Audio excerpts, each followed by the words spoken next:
মাধ্যমিকে উত্তীর্ণ সকল ছাত্রছাত্রীকে জানাই আমার আন্তরিক শুভেচ্ছা, অভিনন্দন ও ভালোবাসা।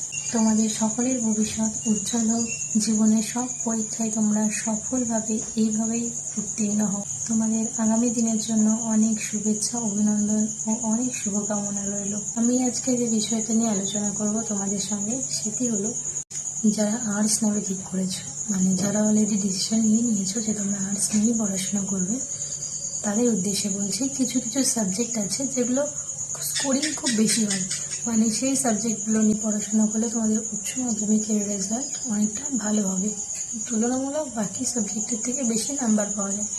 সেগুলো কী সাবজেক্ট? একদম প্রথমে আসি ফিলোসফি। দর্শনের দুটো দিক আছে। একটা, দর্শন সাবজেক্টটি একটি স্কোরিং সাবজেক্ট, মানে তোমার প্রচুর নাম্বার উঠবে, এটা এই সাবজেক্টটাতে লেটার পাওয়া কোনো ব্যাপার। আর 2 নাম্বার হচ্ছে আমাদের প্রত্যেকের জীবনে দর্শনের গুরুত্ব অপরিসীম। প্রত্যেকটা মানুষের জীবনে দর্শনের অপরিহার্য ভূমিকা আছে।